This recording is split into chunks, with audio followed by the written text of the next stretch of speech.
texted me and said something about we have to change it to a bridge to the road. Is it okay with you? Yes. And I felt so terrible because I think they passed it. One of the ones I had to amend is already passed the Senate, which means I have to go back in and do a chapter amendment. And I'm like, and Nico called me twice this weekend and I didn't take his call. I'm like, I don't want to be yelled at. So when I was in the office this morning, I'm like, Nico, he's like, hey, I just need this file sent over. I called you this weekend. I'm like, I was afraid you were going to yell. He's like, I'm not going to yell. I'm like, okay. I swear to God, it's not my ineptness. It's the fact they can't make up their flipping minds. And the weirdest thing is, yours I've done twice. This other one I inherited from Chris that I can't get them to agree on. I put the shearing one, shearing road or shearing bridge in. No, it's a road in for them. And there was no problem, except they were arguing with me.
I sent her in what I want. And there's The bill nobody else. drafter, who is, that's her job, drafts the bill, sends it back to me. Is this the language you want in it? Yes, it is, put it in. Oh, it needs to be capital where comments go. I don't understand why I'm amending the bill. I have a stupid question. Maybe it doesn't make sense to me. Why do we put an education center in a state park and then charge the kids on school buses to get into the park? Because we are money hungry, money state. You get my logistics of this whole thing? Absolutely, absolutely. And I don't. we build an autism trail, right? Right. So we take the kids that have autism, we take them to the center, And but yet we charge the bus to get in, and we made all this big to-do-who about a great place that we built, if we provided for them to go to this trail. We should just. And as a learning- You go in. As a learning Yep. center, you think that you would let the kids, Kids if the go in. bus is in, that says school bus for the purpose of taking the kids to that center? Yep. I shake my head when I hear, every time I hear You that. would not believe the nonsense that we have one bill that it's a paratransit bill. We need them to move for mentally disabled individuals who have to receive counseling or go to medical appointments and use public transportation. We need them to extend the route limits by 1.5 miles. They handle a facility house, like an independent living home. 3 years, the state won't touch it. I'm like, it's not, it's like $2,000 that we're adding to you to loop around the corner and pick these people up, and they won't do it. It's too simple. Well, because the people they're picking up will not contribute to their campaigns or not. So if it was, an elderly home of, affluent 55 and older, that would have been changed 3 years ago. It's Yeah. so their mentality is.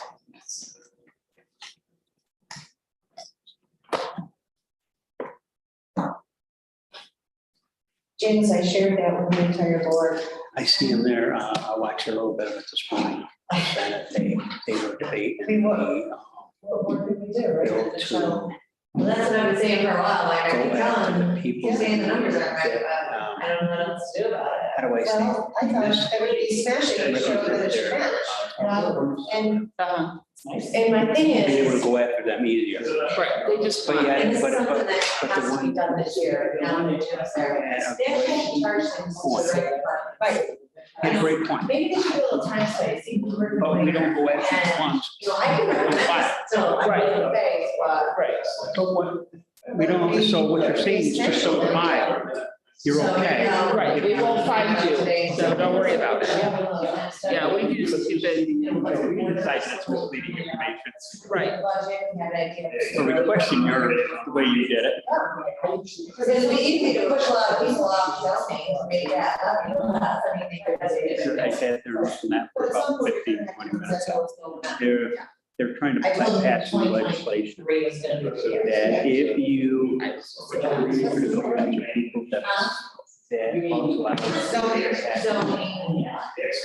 that we have nothing. Don't. So what is the? Okay. Well, I know it was off. Smarter than we can't go after. Everyone is to an extent, because I read some. Right. numbers, but I didn't go far That was enough. their argument. Then I started looking at it. I said, I get you got a pretty good argument too. Don't file. Just don't file, right? She's like, well, thank you, because I don't either. He hasn't for years, right? So that's what I'm saying. It's been like that for since inception. And then she showed me, and I thought, well, you should say, because we're to make intelligent decisions and have all the information. I think we might have to. There's an email waiting for this.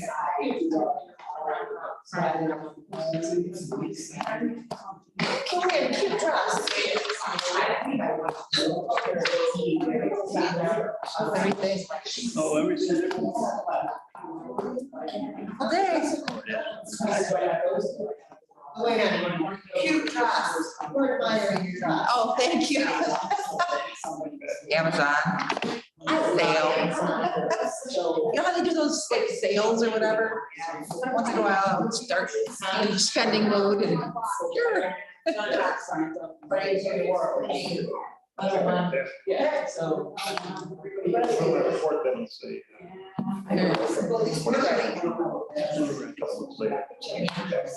Camera. No, we're trying to. 3 times.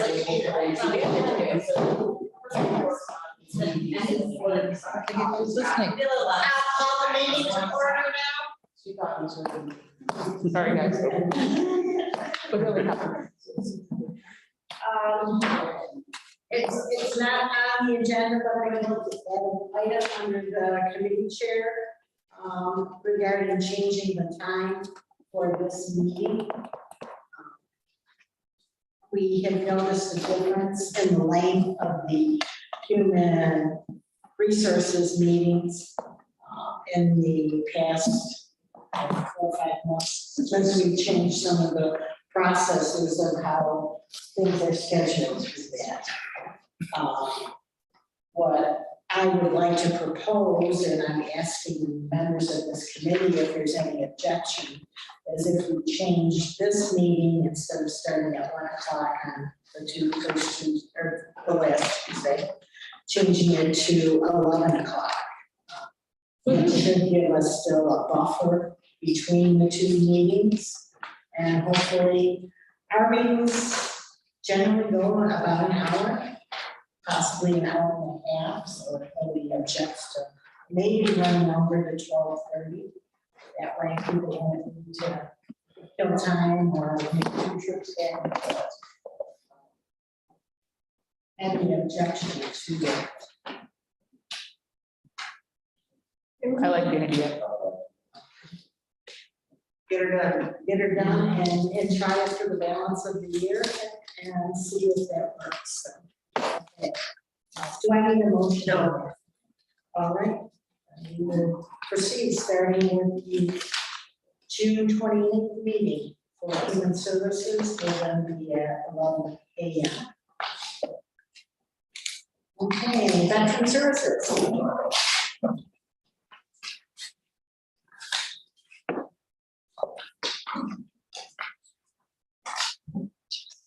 Good afternoon, everybody.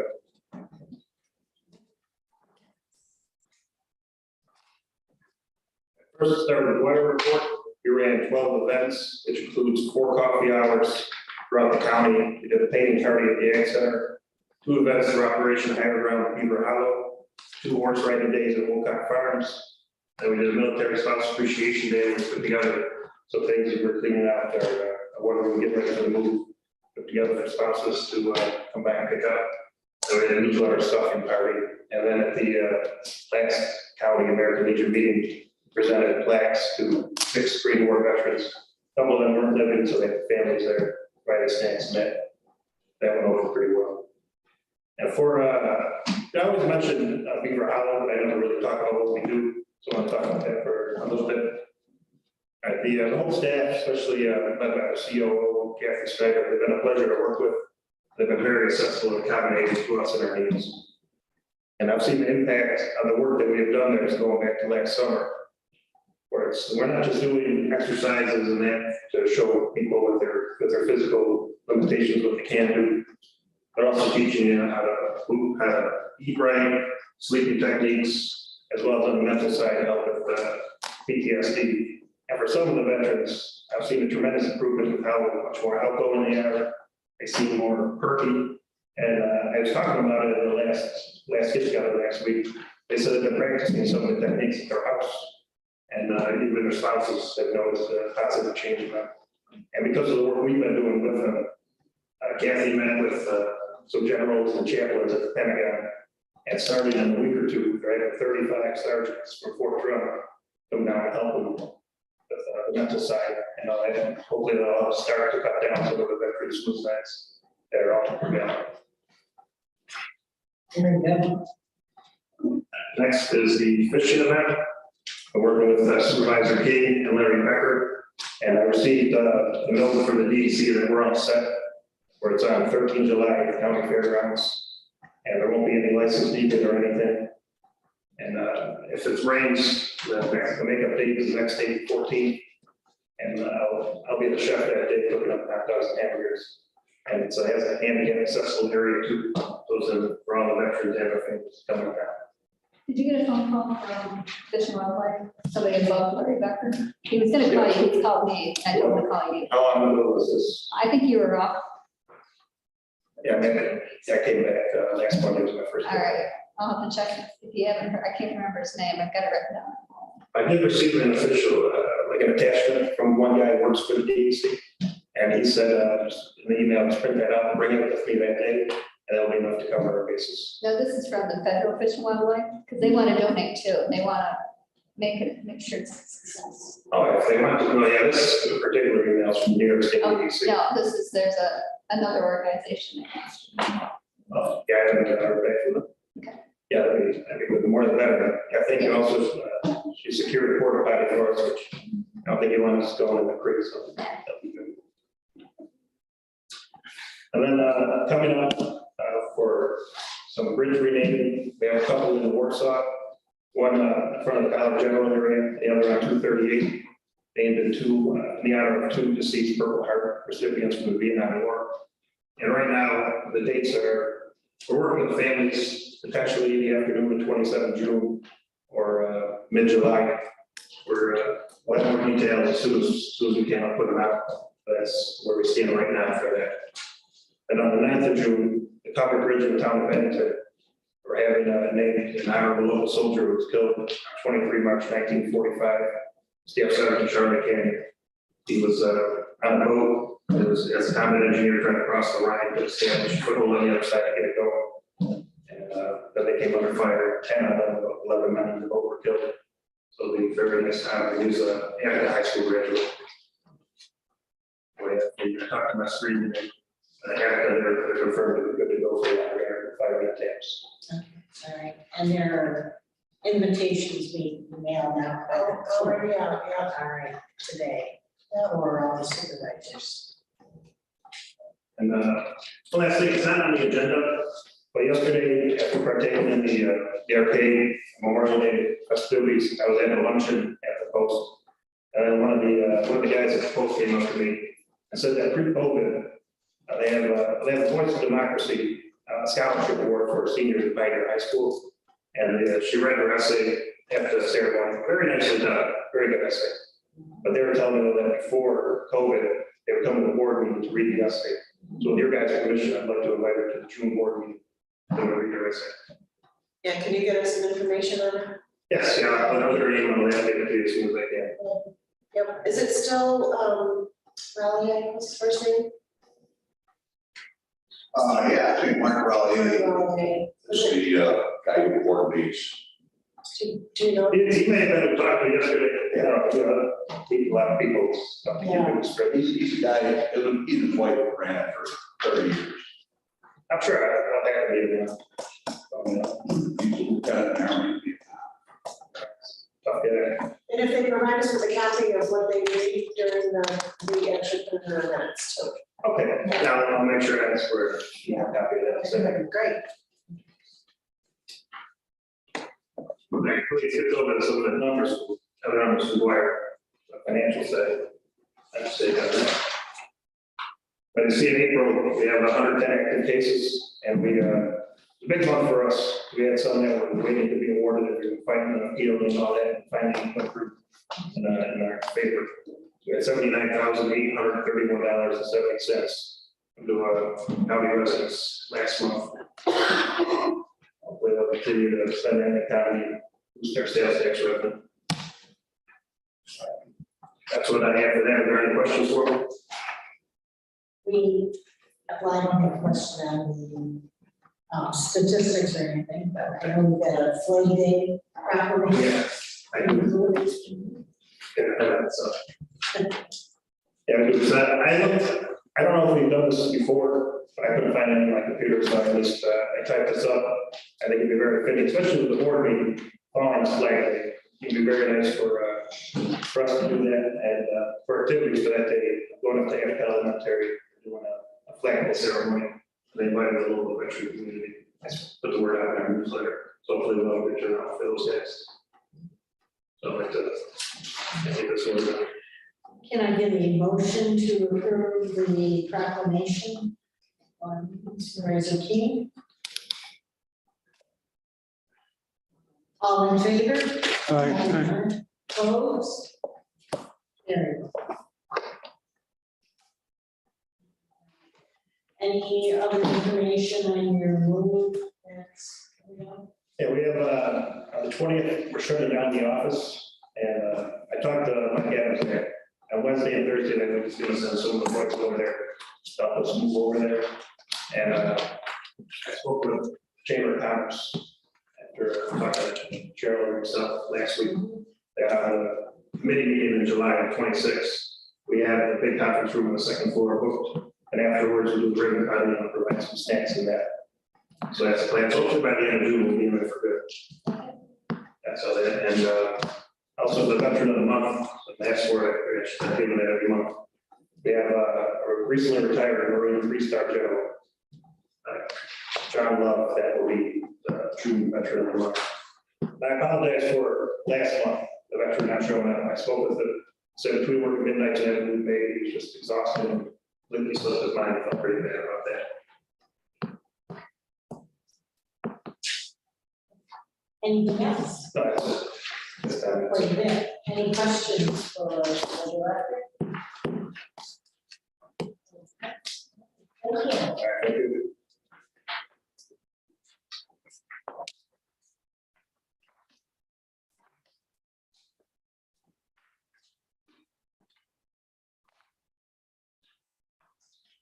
Hey, Tony, don't forget to let Scott know that our time has changed next month. We probably set it up for 1 o'clock. I did. Yeah, so we're back at 11. So I'm looking from 10:30 to 12:30.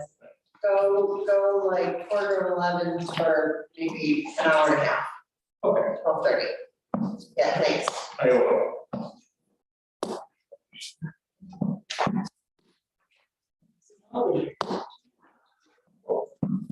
It's different. You all hear me okay? Yes, you don't get to talk into the microphone. That one's done. Too. Okay, so I think, you know, there you go.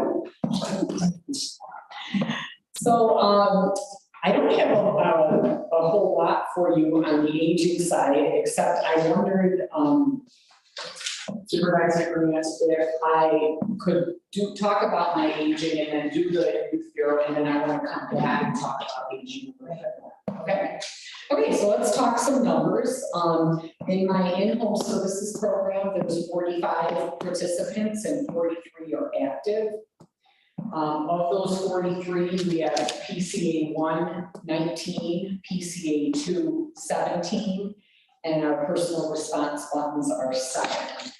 On the respite side, we have 20 participants, 19 of the 20 are active, and 16 are getting Lifeline. Oh, sorry, that I jumped to the bottom, but adult daycare, we have 0. PCA 1 is 1, PCA 2 is 2, overnights are 0, and the Lifeline is 16. I have 47 people private paying. I think I don't know if it was the last time or, whatnot, but I was so happy that Tess kind of explained to you that even though those active people, the number is 43, and I'm telling you, there's 19 in PCA 1 and 17 in PCA 2. The truth of the matter is that they qualify for those services and they're being case managed. But I'm going to talk to you a little bit more later about the fact that they may not be getting the aid services because we don't have aids. So that number might look like, wow, 17 people are getting personal care, but in reality, they're getting case managed and they're on a wait list for that. So we'll talk more. I've got 54 families being served on the Alzheimer caregiver services. And for our home delivered meals, today there was 291 active, 260 meals went out today. The congregate meal site is just Arcade. We have 15 going every, I brought my friends. We have 15 at the congregate meal site in Arcade, and this past month, the average weekly attendance at Honey Lounge was 36. I think I've also let all of you know that we are working on meal sites. We're actually taking a harder look at restaurant dining, and we've got our registered dietitian working on talking with some of our local diner type establishments and seeing if they might consider doing what the Honey Lounge is doing. We've actually had a lot of interest, which I'm excited about. Now comes the negotiating on price, and that can be a little bit tricky with the cost of food now, but we're gonna keep working towards getting some more. Any questions for everyone's?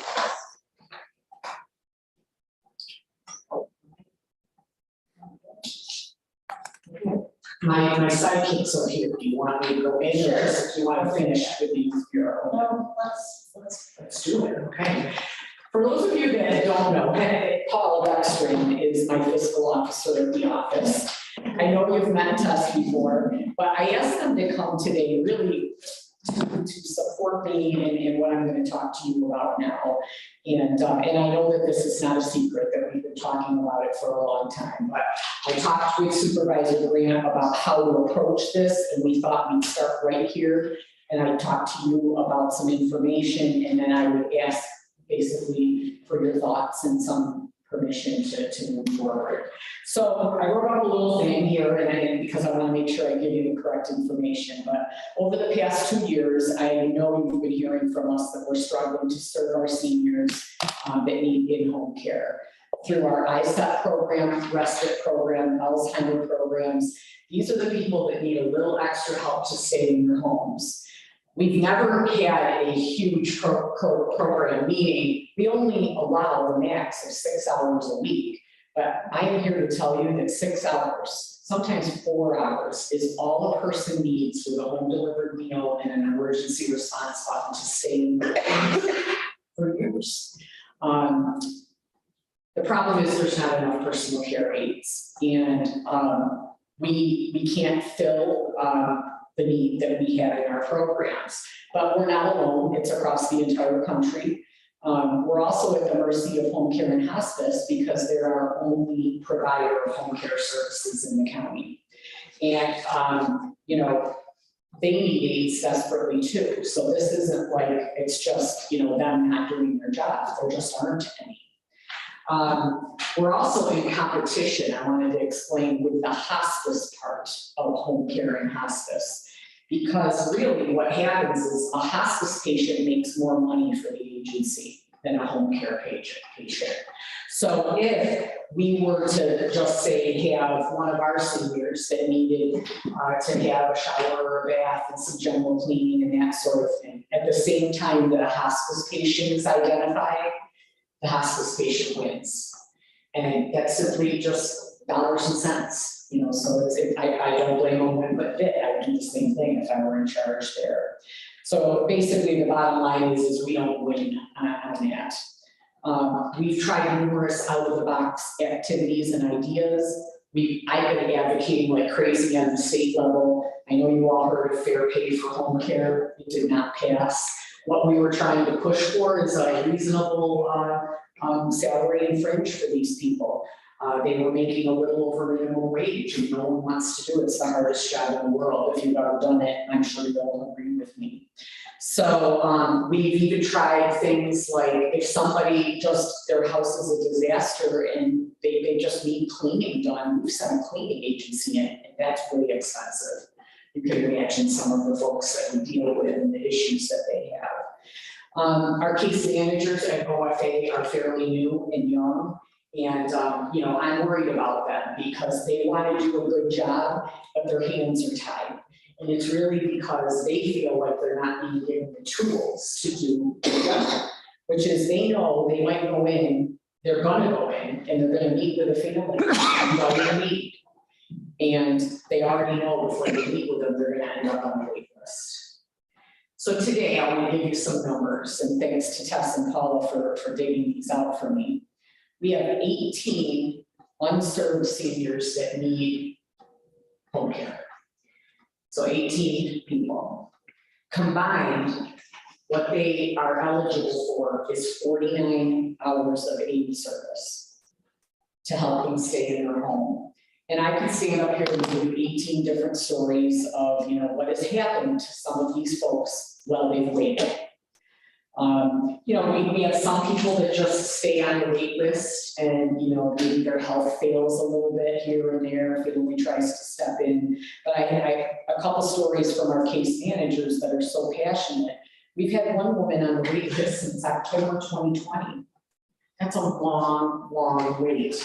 Another woman is 97. She's been waiting for over a year. And we have a gentleman who's 87 who's had multiple falls. That's basically what happens. They're not eating properly, or they're not, well, we're trying to get them to eat properly, but they're not taking their meds properly. They have nobody checking on them. And very quickly, they end up in the ER. And then from the ER, this gentleman went to rehab and then he went back to home. I still don't have any to help him. You know, the bottom line is my case manager said to me, he's 1 fall away from skilled nursing permanently. You know, and we know what that costs. We had a client in Perry and another in Attica in their mid-80s that actually died waiting for a need. We just couldn't serve them. So I'm here today after months of watching, waiting. I'm coming to you today to ask permission to look into, and it's not set in stone, but to look into creating 2 positions in my office for home care aides. I went to a recent OFA directors conference and I learned that 16 counties are actually, they've moved forward with the idea and it's working. We were all talking about this. We've been talking about this for 2 years, but it's hard to jump into that when, you know, you don't know, you know, what the outcome might be. Well, I talked to all 16 of them. I was, you know, very interested in hearing, how are you running it? How is it working? What are you paying them? What is the benefit? Did you have trouble finding them? And there isn't one that said, I don't know why we didn't do this sooner. Because we had control of that person and we gave them a nice set schedule, 8 to 4, Monday through Friday, that sort of thing. And Paul and Tess started running numbers for me, so I can just give you a few numbers. We pay home care and hospice $28.58 an hour for PCA 1 services. A little more for PCA 2, which that's like your personal care, giving somebody a shower or a bath. $29.17 for that. So $28.58 an hour for PCA 1, $29.17 for PCA 2. The aides make $14 to $15 an hour, depending on how long they've been there. And that's actually a lot better than it was a couple of years ago. They were just over minimum. So if you do the math, 50% is going to home care and hospice for administration. And you know, Tess is the one that said this to me and I wrote it down. She said, I believe we are paying someone else to do what we can do ourselves better. And I feel the same way. So I would like to look at fitting this position into something we already have in the county through the CSEA. It's called a Home Health Aide Step 1, Grade 3. The pay per hour is $17.43 and we'd like to offer full benefits. So we're above that home care hospice, but we're not so far above that, you know, we're paying aides more than I'm paying my case managers. Currently, we budget $200,000 a year for our ISEP program. That's over $16,000 a month that I have to spend. Those are, you know, grants, levy, donations, everything in one big pot. 2 full-time aides with full-time benefits, including the most expensive family health plan, would be $10,000 a month. So I got 16 budgeted. The 2, if I could hire, would be about 10. Now there's a lot more to this, and I would have to do a little bit more. I got to worry about mileage. I've got to think about, you know, office space. I got to write policies and procedures. You know, all of those things. But you know, who's going to supervise the aides? Who's going to schedule the aides? Who's that going to fall on? Is it going to be myself? Is it going to be Tess? But today, I just want to ask for your permission to look into it further for 2023 and hope that we can serve the people of Rankin County. Does anybody have any thoughts or questions on this? Who would do the training? That's a good question. We're going to ask that they come certified, correct, Tess? So, yeah, they would already come to us with proper qualifications. So it wouldn't be a hybrid, it'd be all these 2 people would take care of everything, and then have that other expense, or would it be a hybrid? It would be hybrid. That's a great question. I don't want to lose that contract with home care and hospice. They are providing, how many would you say? How many of our people are getting something? Like 26. Okay, well, 26 are getting something, but then there's 18 that are getting nothing. So I still want to, you know, use them. I want to have capacity. When you call me up and say, oh my gosh, you know, I need to talk to you because my mother, I need some help. She's not bathing, she's not eating. we're gonna come in and we're gonna, of course, try to get a meal in there, and we're gonna talk to your mom about having somebody come in to give her a bath or shower. And I wanna know I can go back to the office and have capacity, saying, okay, you got another person, you got another person. The other thing is I think tacitly, we believe that we can fill out their schedules like crazy. Both of them. However, we want to start with one. We want to see how it goes, before we move into two. But based on the 49 hours of unmet needs, and even looking back over the last 2 years, we're always between 45 and 50 hours every week that we have not been able to meet the need.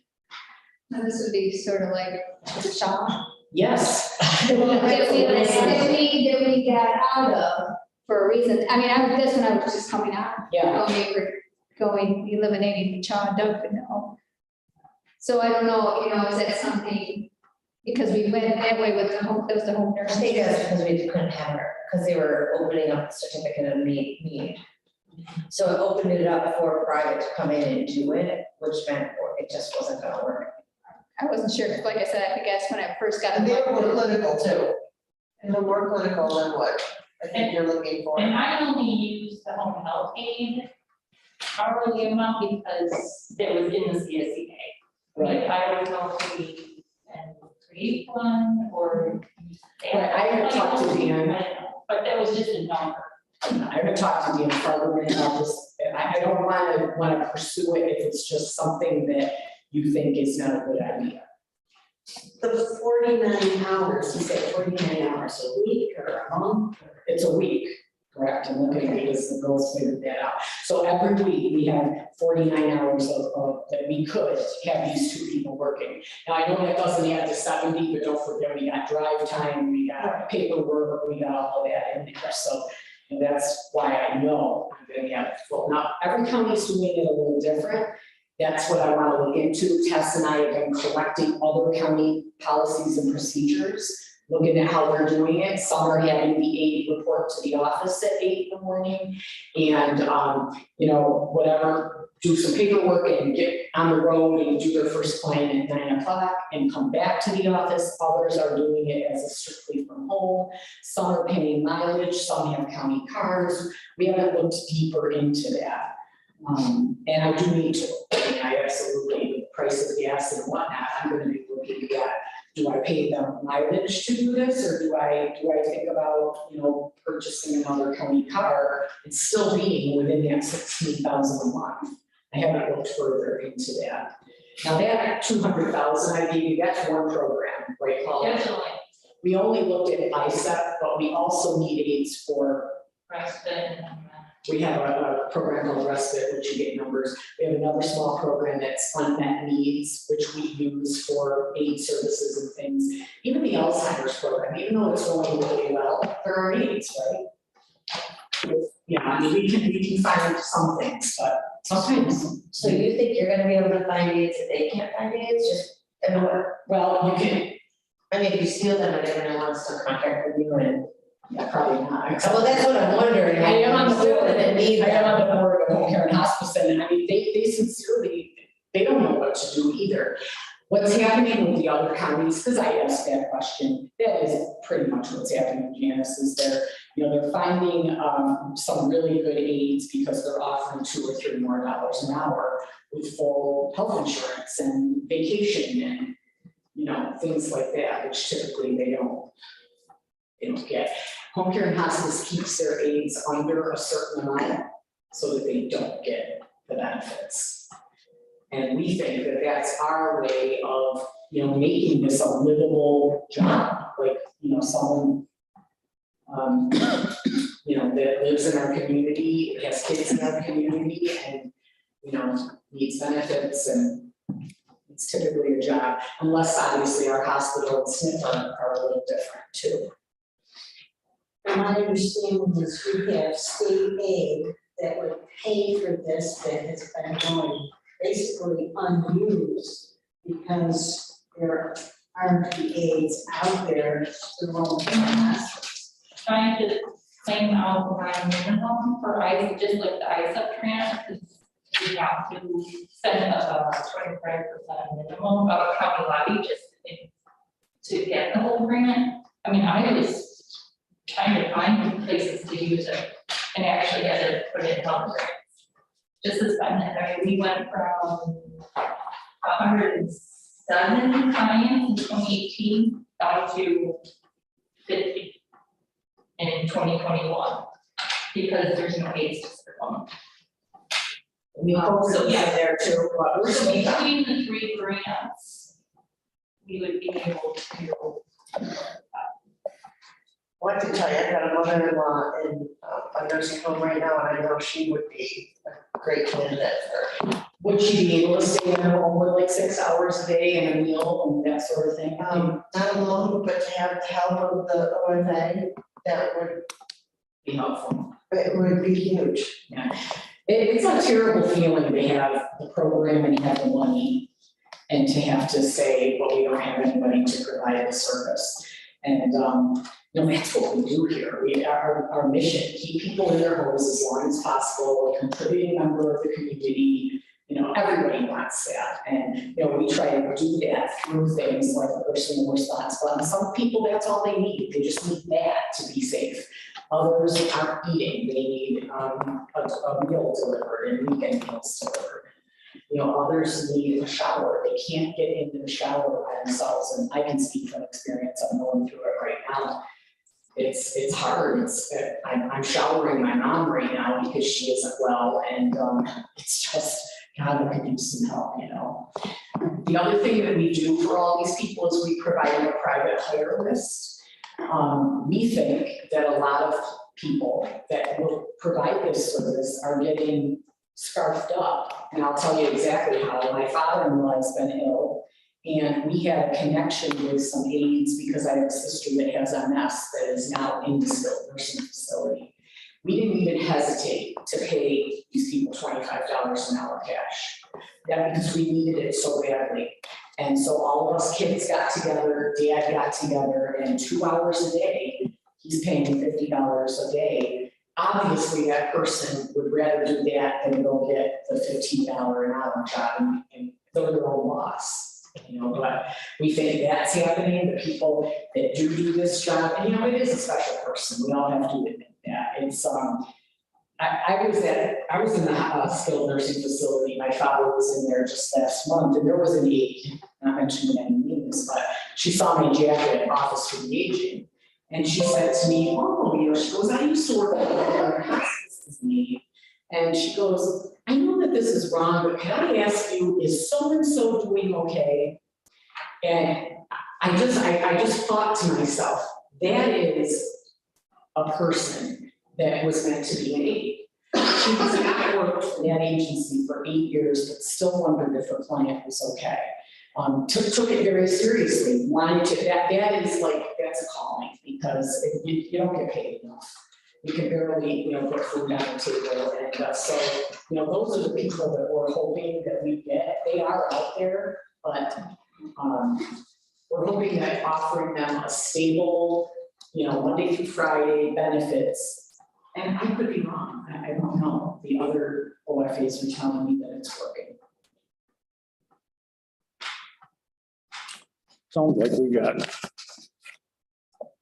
quite a few questions yet to answer. But if it's just a motion to move forward, then I would make that. I asked you to present this month for a few months before actually rolls into the whole budget process for next year where, I don't want her coming up with an idea in October and trying to slide it into the budget then. Right.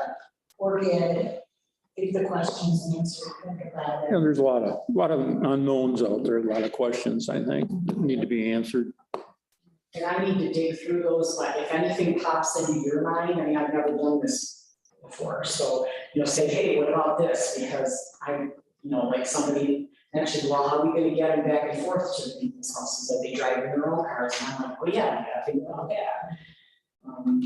It's different. Cheryl, has there been any scuttlebutt or any movement, like IRS raising their mileage rate for the year with the price of gas?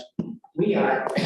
haven't heard anything, or seen anything. Because I know, We don't usually get like prior notice, it's just there. yeah, it just shows up. There's only been like 1 year that they had a mid-year change too. so. Yeah, I know there was, I can't remember when, it must have been, might have been a gas shortage or whatever, but I know they did it at one time. Mid-year, they raised it, they bumped it up. This exact conversation is deja vu. Didn't we talk about this 2015 for something or other where we had underserviced and we had to come up with funds? I don't know if it was, I don't think it was. I think we had more people, but they didn't have enough grant money. Okay, So it was more levy that we were gonna contribute more than the 25%. okay. I remember the That was conversation the about we have aspect. underserved and we want to service them so that we can keep them out of the nursing Sure. home. I remember that whole conversation, but I can't remember what it was, if it was Yeah, that's what that was. AIDS, okay. Question? This isn't a billable thing, is it? It's not. Right, I think so. So, yeah, I definitely feel like I do have to do something different. And I'm not sure, what that will look like, but, I'd like to talk with Dan, I'd like to talk with, probably more Felucci, just, to get an idea of what they had before and how they worked it and, what level of certification people had. Andrew, you may have said it. What are other counties paying for these positions? Actually, I didn't say that. Some of them are getting close to 20. I was gonna say with the minimum wage continues to creep up, I don't know that that's Yeah, a doable wage to get. yeah. Well, I originally came to the girls and said, I'm gonna pay them $20 an hour because that's what I, was advocating for at the state level and but once you start to talk about, a $20,000 health insurance policy, Right, and all of right. a sudden, Paula figured out for me, I need $60,000 a year with fringe and salary, because it's about $32,000 that they get, but then we know how our fringe is. So that, and I wasn't including yet any mileage, any thing like that at all, so. And they're not out there as independent contractors. What's that? They're not out there to do independent contract work for us like they do for private pay. They're talking about other agencies, Individuals, Just individuals. so they're not employees. I think that would be dicey, being that it. Well, we have have- to tell them where to go, when to go. Right, it would Only if we set their schedule though. What Andrea said, though, she said something about having a list they provide of, I do. right, so if people wanna pay for them out of their own pocket, then they.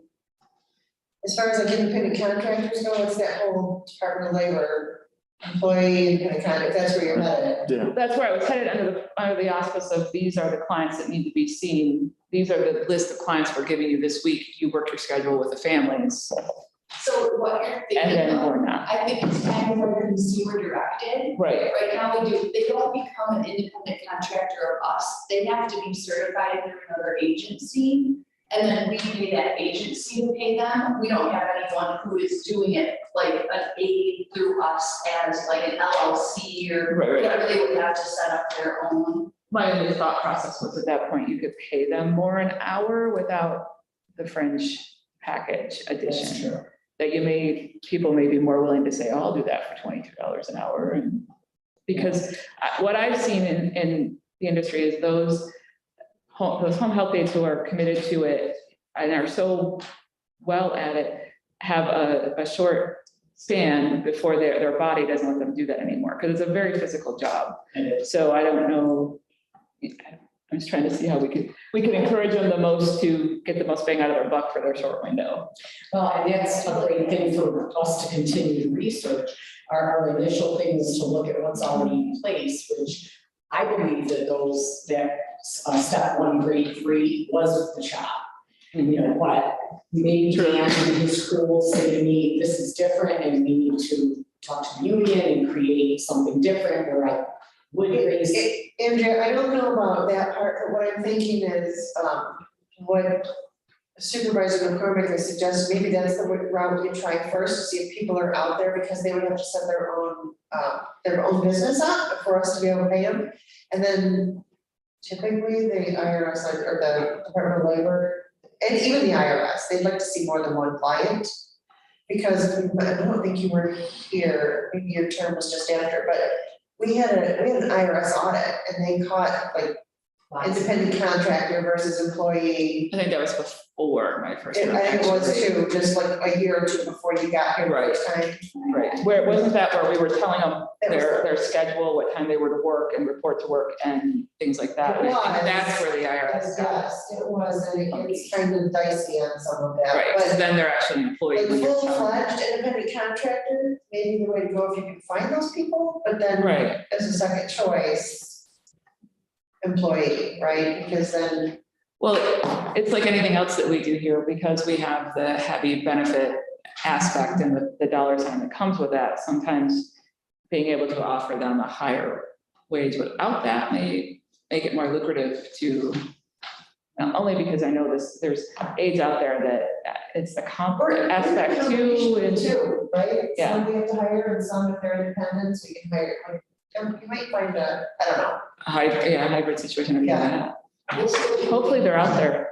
Right, we're still looking for someone willing to go on. Right. Right, You know, Right. exactly, that could be dicey, we don't. but I guess however they wanna do it, it wouldn't really matter to do what worked. Right. I really would do going on the books and having us get our clients served. Yeah. Then you get, when you get into those contracts, like we've talked about with the hospital, the nurses, the traveling nurses and the contracts, there's so much More. they want. Sure. So it's probably either or, you know, which they're looking at, which way to go.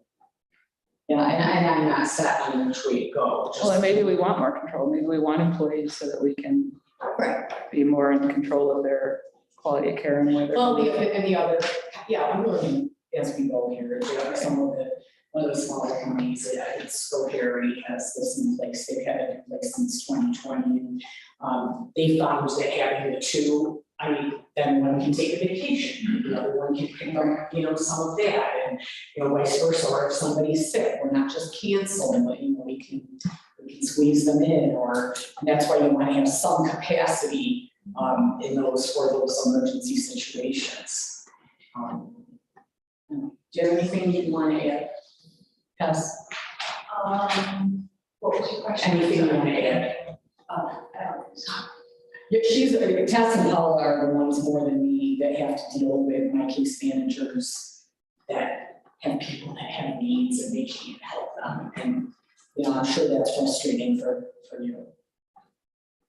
It's just hard, you know, having anyone, we got helper people around, I talked to you guys a little bit last month, of just like, people in our office really have good hearts that want to help. So that's really the most difficult part on like just the first, aside from the numbers and all that, it's really just a hard hit to those good hearts. But I mean, I don't know how this independent contractor situation would look, because I know that like the aides that, so there's a bunch of companies that offer in-home aid service, and you can look them up on the Department of Health website. I've gone through and called them all to see if they have an aid in our area and if they'll contract with us.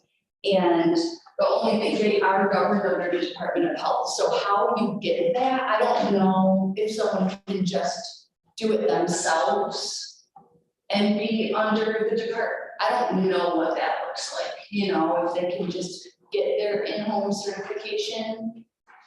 Well, I'm willing to look into it, because whatever it is, you know. We have those types of situations with like my preschool program, where we'll have someone that's a physical therapist, and they decide they don't want to work for an agency, and so they can enter into a contract with us and do it privately, and there's a certain pay. I don't dictate their hours, I just call them and say, this family needs PT, 2 hours a week, and they figure it out, that's, you know, why. And, you know, they have to have liability insurance and, you know, all the things that go into a county contract and monitoring and all of those wonderful things they have to bill us, and, you know, and that's not impossible. I've never seen an independent person. Right, I'm sure it's in the ISAP regulations, Yeah. I mean, that's what will tell us what we can hire for that, but we'll keep looking. Yeah. Got a question. So 18 people. So, say 3 or 4 of them, so let's just say 4 have to go to the nursing home.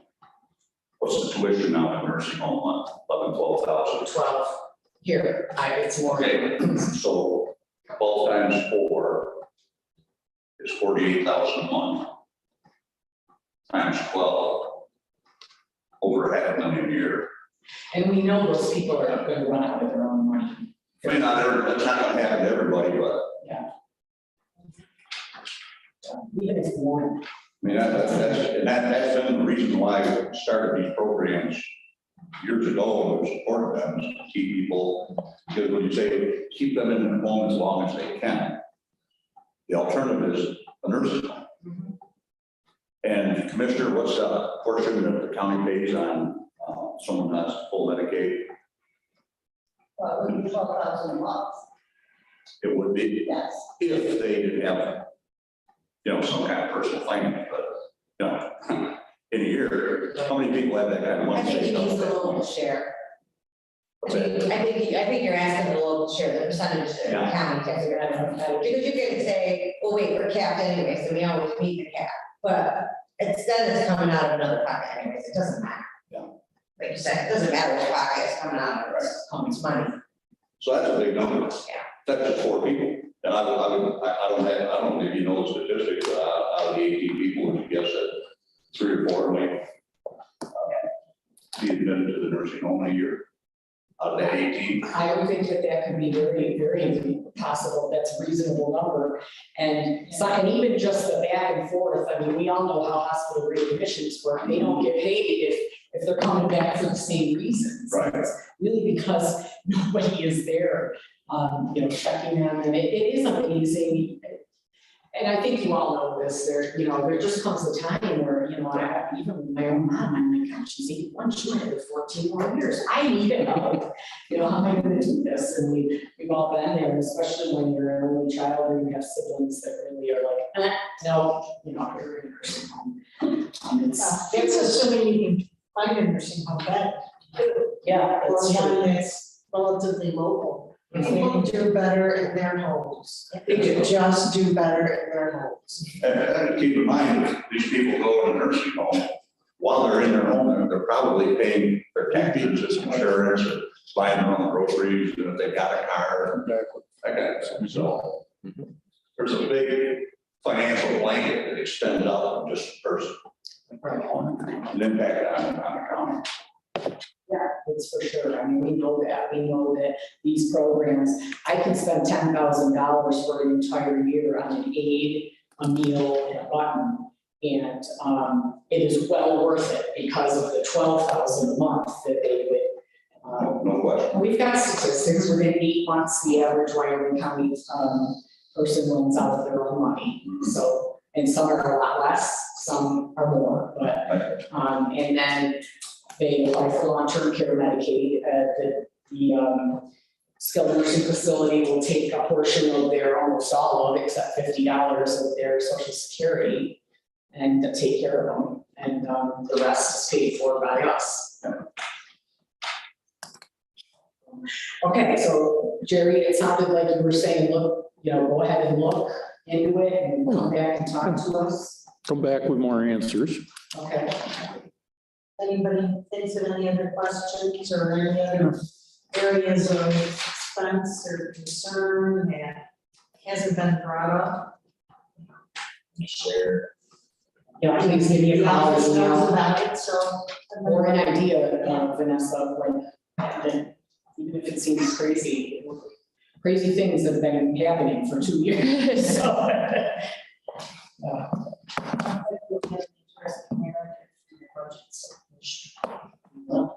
This works.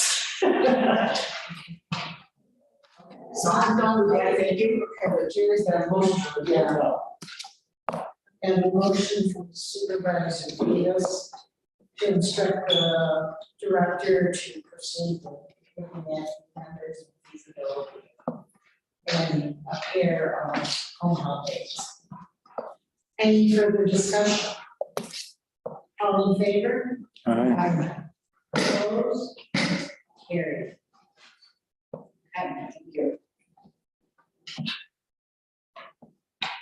Guys, thank you for coming. I just knew we had some numbers. To theoretically, it's gonna cost more. I mean, there's no doubt it's gonna cost more, because you're gonna do more. You know what I mean? So you're gonna do more. I just wanna, when you see an increase, there's gonna be an increase because you're already paying these people, and there's not enough people to service us.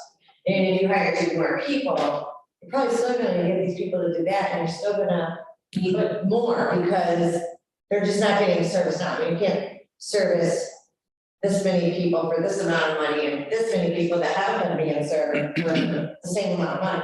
It's just, it's gonna cost more, so when you see that, it's not like it's this or that, or this replaces that, it's, we're gonna serve more people.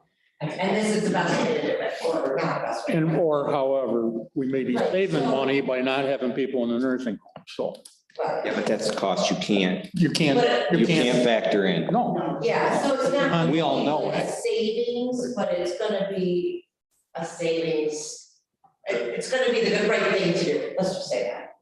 it's gonna be that. How you get, that's what I'm saying. Good home. Right. I agree, and I might find that, this is not a good way. I mean, I can tell you, I just started my 16th year, and I don't know how many of you know Ange Malillo, but she, I'll never forget, when I first started, we had months where we had every person served using all of that 16,000, and we had to wait for the first of the month to add somebody new. Right. And we had the aides, we didn't have the money, it was the opposite of what I'm dealing with here, and it's just unbelievable that in this amount of time that we've gone the opposite way.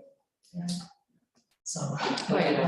My hesitation in the whole thing was, I remember my last term, we had talked about bringing some of our migrant workers in to be aides at the nursing home because we didn't have enough aides, and that was still the same. That was a few weeks. Right, and that was the same package that we're gonna offer them. It's gonna be the same county benefit It package. didn't work for us, I must not. It didn't work. We have. Other people from Bhutan, Bill Madison, Yeah. everyone sent through the CNA program. Yeah. That would work. It worked. My memory was they started, and then I think Supervisor Berwanger said they got into the Kool-Aid down there and ended up being not as profitable as or as productive as we thought they were going to be after working with some of our other, that's the only reason I came up with that idea. Maybe if they were independent people, they would see, we could pay them a bigger dollar amount, and they may be more appealing to come in, because I know they're always looking at all the nursing homes and in the area for that level of care. It's a tough job. It's a physical job. It's a demanding job. And then you add the emotional attachment in there.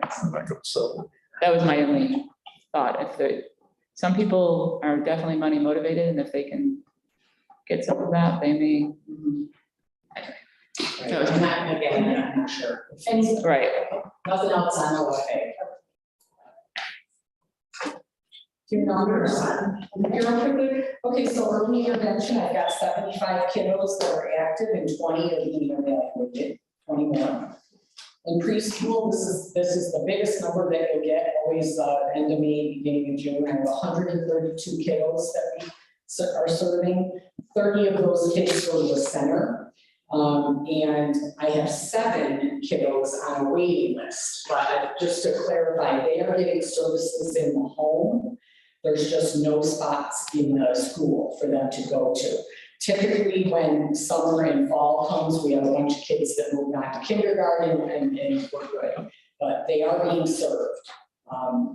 We are struggling with physical therapy. If anybody knows of someone that wants to work with kids, I'd love to get a contract with them. And that's it for numbers.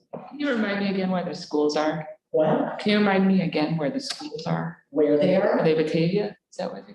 Oh, the center based? Yeah, there's none in here. I use Springville and I use Mount Morris mostly. Okay. Batavia's close. Oh, did it? That maybe it was a Rainbow or something. Yeah. Any other questions regarding the program stats? Number 2. And a professional services contract for related services for preschools. This is for a speech, new speech person. Andrea, I think we need language in there that says not to exceed budgeted amounts, right? Looks like I put it in 3 and not in 2. Now, Yeah, but not to exceed budget is what you're saying. yeah, two is, because she would be, you don't know what you're gonna spend with her, so we don't want to go into those, right? These are those. Well, yeah. Budgeted amounts. And it's mandated, so, Right. you know, I have a budget, but can't promise I'm gonna stay within it with those kiddos, you know? So what should I add that? I think we will, not to exceed budgeted amounts. Typically, we figured program year 2 would be 22, 23, right? Yeah, well, I do 3-year contracts with them, so. Right, but this, so you got the contract effective date in there, but I'm thinking for your budget, we say 22, 23 budgeted amounts, Okay. because your program year starts July 1, right? Yeah, so really it would be till January of 2024. Oh, okay, so I can do 22 to 24, right? Okay. Any other discussion, questions? If not, I make a motion to approve this. Supervisor McCormick. All in favor? Aye. Opposed? Carried. Okay, next one is an FYI, contracts under $3,000 with community services. What type of services does? Committee provides us. They actually, it's to use the K-check service, which searches the names of employees, contractors, providers that have been excluded from participating in Medicaid and Medicare.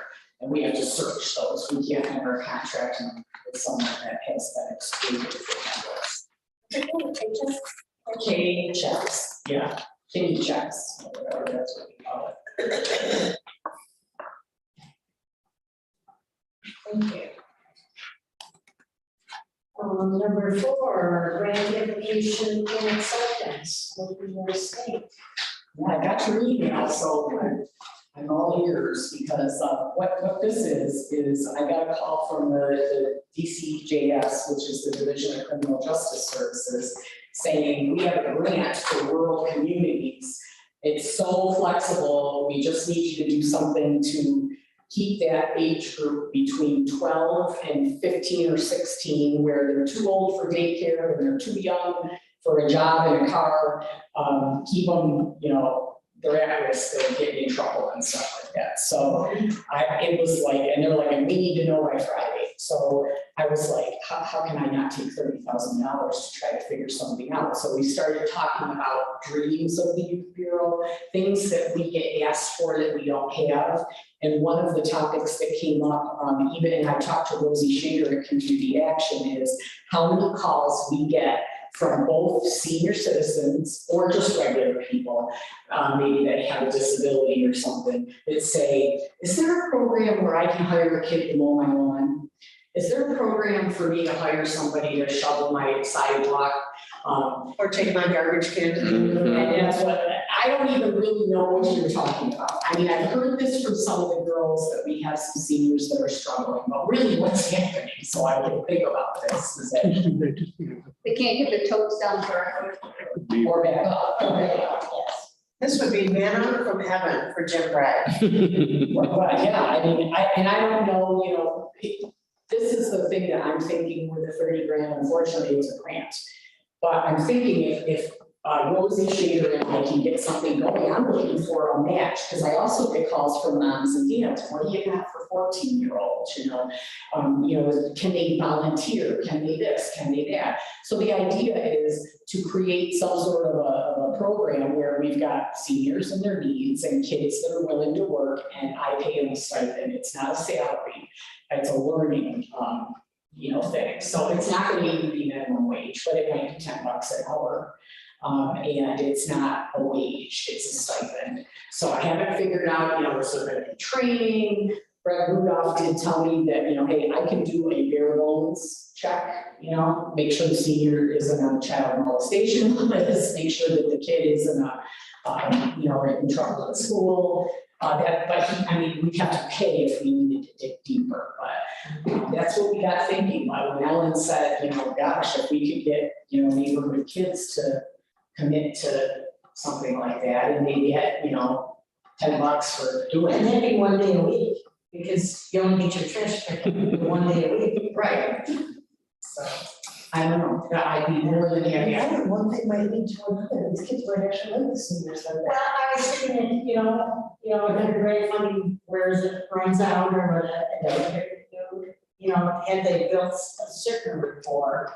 Or they would pay them the $10 or whatever. Yeah, that's always my concern, but both Rosie and I thought that if this program were to develop and follow the rules of the OCFS and all of that, we might not have 30,000 to put into it, but we might be able to, through my grants that I get and what she gets, be able to keep something going like the, what was it called? Summer youth program, work programs that they do over there. But yeah, so I took the money, saying if they approve it, I'm gonna apply and accept all in one fell swoop. So that's what it is. Should I call Jim and get a little more info? Oh, yeah. What's he doing? Keeping a list of people, or is he He probably? probably doesn't necessarily have all of this at this point, but I know, I've been hearing about just seniors in tears. It's like, I'm struggling now when I do when the snow comes. Oh, And, yes. And he actually said, like at one point during all of this, he said, isn't there a senior program that can hook up the kids with the seniors? And I thought, Andrea. If it's advertised correctly, it's a great way to learn responsibility. I know it's funny that you said that when money runs out, and I always bring up my mom, but so we had somebody blacktopping the driveway, and it was a young man, he was 23, his dad got him set up in business, and I don't know, my old mother comes out on the porch and says, do you know anyone that would help me pick up sticks in my lawn? I can't do it anymore. Next thing she knows, this young man has a 15-year-old cousin, and my mom's, paying him to pick up sticks in his yard, and she's thrilled. And the boy was great. He wasn't coming in the house or anything, but you're right. They end up finding, older people. My mom doesn't trust anyone until she does. As soon as it's comfortable, then great. I can't get her to eat Instacart because it's a different person every time that delivers groceries. But if it were the same person, I might have luck because she gets to know. But I will call him and I will see what's going on. And this is we have 2 years till June of 2024 to spend money. We can spend it all this year. We can spend it little by little. It really is a nice setup for us. Because she's been talking to most of the people that call. That's his secretary. Yeah. I don't know about you, so I'll have to call. Yeah. Okay. So she may have a list of some things. Right. Can I get a motion on the grant application acceptance?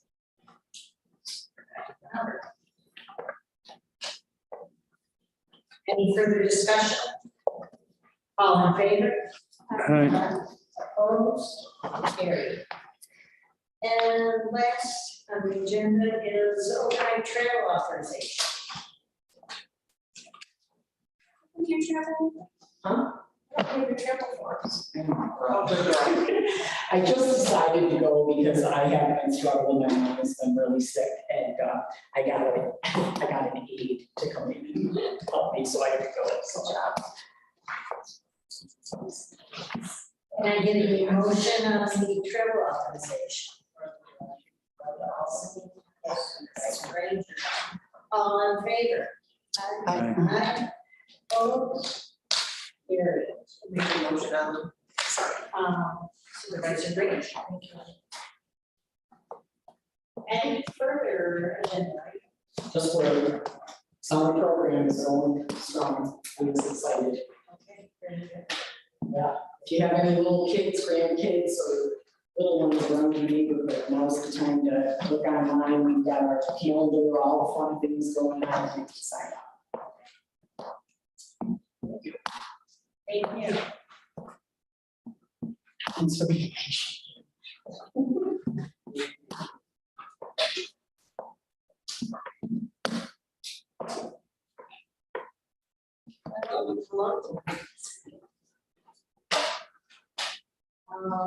And you were here right at the beginning of the meeting, so you're not aware, but we are changing the time of our meetings. To 11 o'clock in the morning. Yes. Okay. And we started for June 20th. So the first person's at 11, correct? Okay.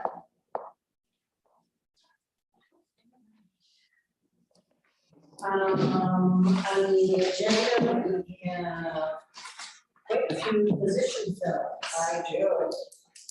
Several. So my first one is in the account clerk. Then we been bumped up to a senior position. She probably went in March. And they tried to get around without this account clerk. And decided they could not, so they are backfilling.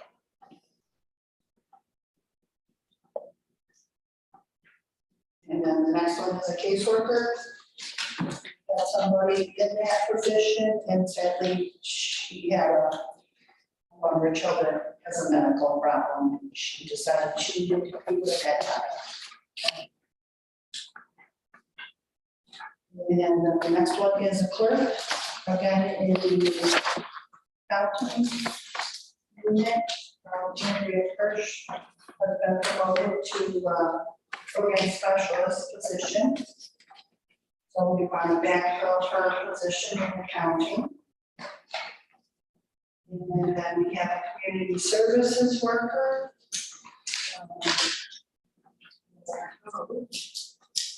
And this position actually helps people get a job.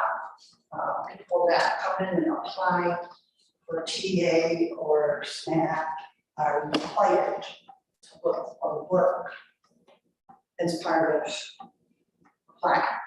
So this person would do an assessment, see where they have skills, and then help them look through job postings. And then it's up to the client to provide us with contacts that they have made, saying that they have applied. So this stuff really is essential. State keeps track of what we are doing. And our numbers are very low right now. Then the last one, oh, that's not the last one. The next one is social services administrative assistant in accounting. So accounting is hurting right now. They lost 3 people. So this one is, it's a supervisory position. And Michelle has down here, the treasurer's office. And then the last one, this one is my secretary.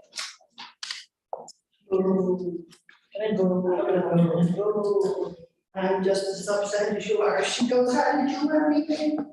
I mean, Beth is just as good as they are cross-training, but, and I love this guy. She's a good girl. She's moving on to bigger and better things. Where's one? Any questions for the commissioner? Any of these vacancies? Positions? If not, I would entertain a motion to approve filling the vacancies. Items 1 through 6. Supervisor King. Any discussion? All in favor? Aye. Opposed? Carried. Overnight travel. That's a secretary to, I would know it's just fraud. She is the vice president of Whitfield for the state, so she needs to go to White Plains and do a presentation. And I believe Whitfield pays for most of it, that $56 is her meals, part of her meals.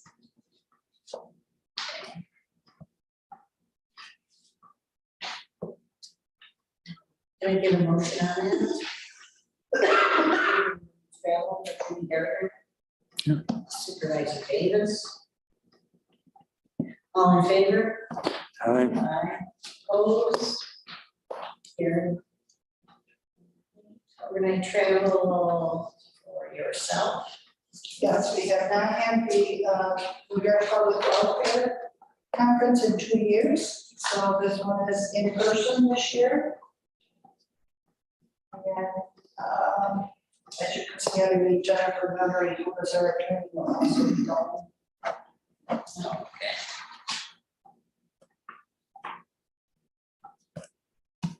Any questions regarding travel to office? Now, can I get a motion to approve it? Farrell, Supervisor Bauer. In favor? Aye. Opposed? Carried. And we have a grant application for protected. Yes, the state has given us a chunk of money to use as part of COVID-19 relief. And excuse me, Angie has decided to make care packages out of clean products for our in-home folks, our elderly, or disabled people.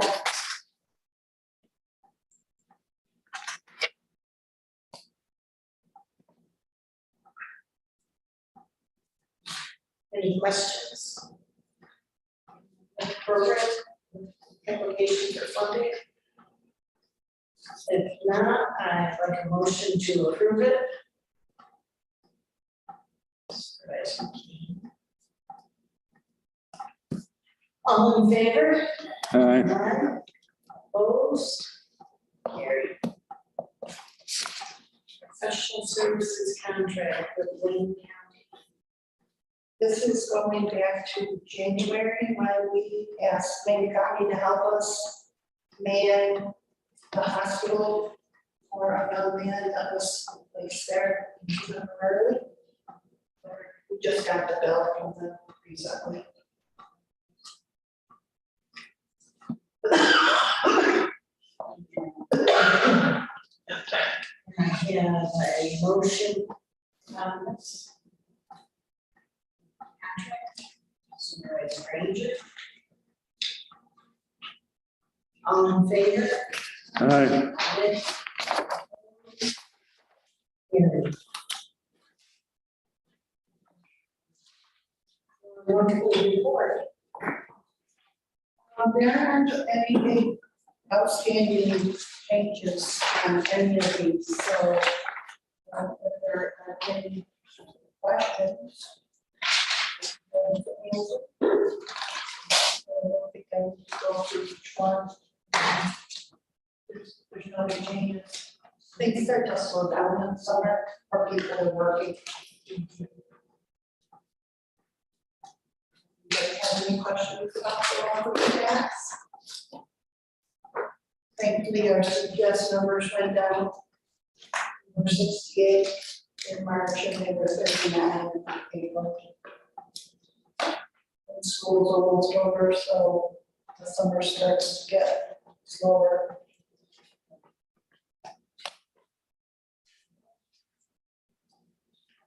Anything else? My director of services, Livingston County. She accepted a position there. Nobody says it's called. She's really service.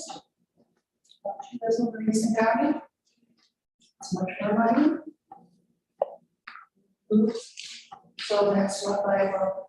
Yes, I know that position.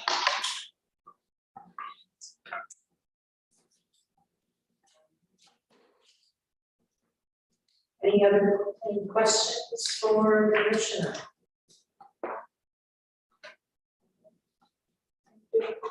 Thank you. Anything else to cover for today? You're adjourned. Thank you.